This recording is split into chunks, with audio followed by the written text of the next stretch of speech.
لوگ نماز نہیں پڑھتے, سبحان اللہ. یعنی دے کلیم ٹو نو کہ یس وی لو اللہ, ہمیں پتہ ہے اللہ کون ہے, لیکن ہاؤ کم, مجھے نہیں سمجھ آتی. اگر میں اپنے آپ کو دیکھوں, ٹو بی آنیسٹ, میں جب نماز نہیں پڑھتا تھا میرے کانسیپٹس نہیں ٹھیک تھے. مجھے ایسا لگتا تھا کہ نماز شاید جو 1-2 ہی پڑھ لو بس کافی ہے, اللہ کا لو اتنا زیادہ ہے, انفائنائٹ ہے, اللہ معاف کر دے گا. مطلب میں اپنی بات کر رہا ہوں, بٹ اللہ نے ایک ریزن بتائی ہے, میں آپ کے سامنے وہ ریزن رکھتا ہوں. سورہ قیامہ کی آیت نمبر 31 ہے, فلا صدق ولا صلی ولکن کذب وتولی. اللہ کہتے ہیں کہ مگر اس نے نہ سچ مانا اور نہ نماز پڑھی. میں سمجھتا ہوں کہ کہیں نہ کہیں جو نماز نہیں پڑھ رہا ہے نا, مجھے ایسا لگتا ہے کہیں نہ وہ اس کو شک ہے ایگزیکٹلی کہ پتہ نہیں اسلام ٹھیک ہے کہ نہیں ہے, یا اس کا فائدہ کیا ہے نماز کا. یہ بھی تو ایک شک ہو سکتا ہے نا, کیوں پڑھوں, اتنا ٹائم میں کیوں نکالوں, حالانکہ کیا ٹائم ہے, 15 منٹ پر نماز, 75 منٹ آؤٹ آف 40 منٹ, کیوں نہیں پڑھتے نماز؟ مجھے نہیں سمجھ آتی, مجھے بڑا دکھ ہوتا ہے. آپ بتائیں, آپ کیسے دیکھتے ہیں اس کو؟ علی بھائی آپ نے نوٹ کیا اسی آیت میں اللہ تعالیٰ کہہ رہے ہیں فلا صدق ولا صلی ولکن کذب وتولی. اللہ تعالیٰ اتنا ہی فرما دیتے نا کہ وہ سچا نہیں ہے, سچ نہیں بولتا اور نماز نہیں پڑھتا, تو میننگ وڈ بی سفیشینٹ. اللہ نے آگے کیا فرمایا, ولکن کذب وتولی, کہ وہ جھٹلاتا بھی ہے اور منہ پھیر کے چلا جاتا ہے. واٹ ڈز اٹ مین کہ آپ کو مسجد سے نماز کی اذان آ رہی ہے نا, اذان کی آواز آ رہی ہے اور آپ منہ پھیر کے چل دیے ہیں. آپ نے جو بات کی نا کہ ہاں ایسا کیوں کرتے ہیں, اس میں نمبر 1 ریزن ہی ہے کہ اللہ تعالیٰ کا پتہ ہی نہیں ہے.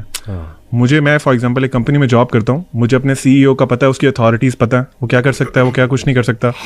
میں کبھی, اور وہ مجھے کہتا ہے کہ I have a meeting with you at this time, اور یہ اس ٹائم پہ, وہ چاہے ٹائم آف ٹائم ہو, whatever the thing is, میں وہاں لازمی پہنچوں گا. کیوں؟ I know his authority, I know about himself, I know about him, اور مجھے آئیڈیا ہے کہ میں اگر نہیں جاؤں گا تو مجھے he will just kick me out of job. اللہ سبحانہ و تعالیٰ کے بارے میں پتہ ہی نہیں ہے. کیوں پتہ نہیں ہے؟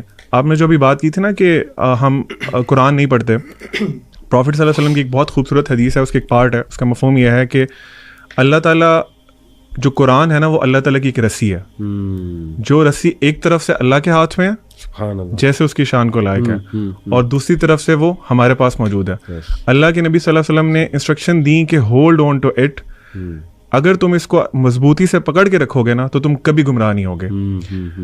ابھی آپ دیکھ لیں کہ ہم لوگوں نے وہ رسی چھوڑی ہوئی ہے. اللہ تعالیٰ از دیئر, اللہ ہم کون موو کیا ہے, ہم موو کیا ہے نا اللہ سے دور.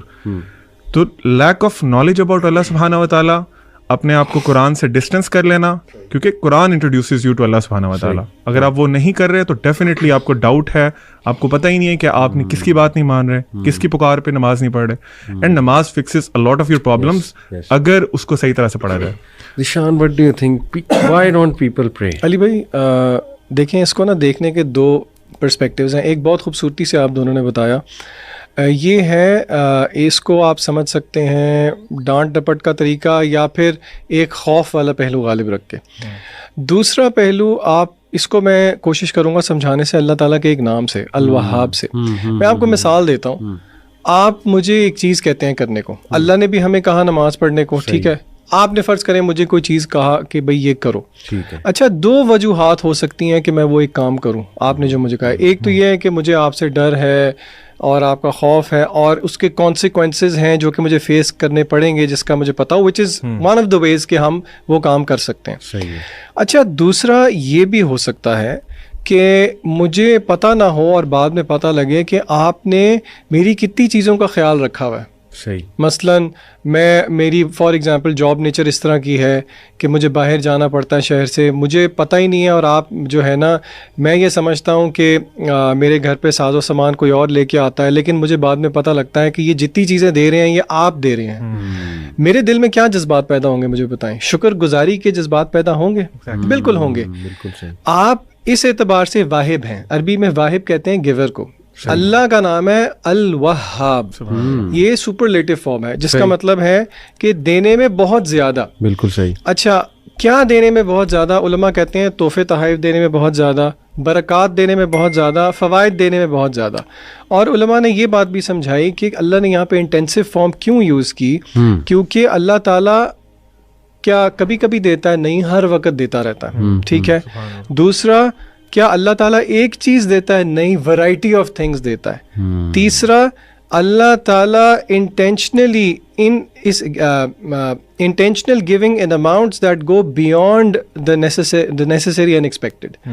تو اگر بندہ یہی سوچنا شروع کر دے کہ اللہ تعالیٰ کی کتنی مہربانیاں ہیں میرے پہ، تو پھر کیا بندے کو شکر گزاری میں نہیں نفل میں کھڑا ہونا چاہیے؟ جس طرح کہ رسول اللہ صلی اللہ علیہ وسلم سے صحابہ نے پوچھا، یا رسول اللہ آپ کے اگلے پچھلے سارے گناہ معاف ہیں، آپ کیوں اتنا لمبا قیام کرتے ہیں کہ آپ کے پیر بھی میں سوجن آ جاتی ہے؟ آپ صلی اللہ علیہ وسلم کا کیا جواب تھا کہ کیا میں اپنے اللہ کا شکر گزار بندہ نہ بنوں؟ تو دوسرا رویہ نا لوگوں کو یہ بھی سوچنا چاہیے کہ دیکھیں تو صحیح کہ اللہ کی نعمتیں کتنی ہیں. لوگ دنیا کے اندر بچے مر رہے ہیں، آپ کے بچوں کو آپ روز پیار کرتے ہیں. جہاں پہ مہنگائی بڑھتی ہے، لوگوں کے گھر میں 3 ٹائم کے بجائے 2 ٹائم چولہا جلتا ہے، آپ 4-5 دفعہ بھی کھا لیتے ہیں. کیا آپ کو اس چیز کا احساس نہیں ہے؟ تو لوگوں کو یہ بھی دیکھنا چاہیے کہ وی او سم تھنگ بیک ٹو اللہ. اللہ کو ضرورت نہیں ہے، اصل میں یہ میرے اور آپ کا ہی فائدہ ہے. تو یہ زاویہ بھی دیکھنا چاہیے لوگوں. اور اللہ آپ کو بغیر ڈیزرو کیے دیتا ہے، آپ ڈیزرو نہیں کرتے کچھ بھی، اللہ پھر بھی آپ کو دے رہا ہے. بالکل ایسے.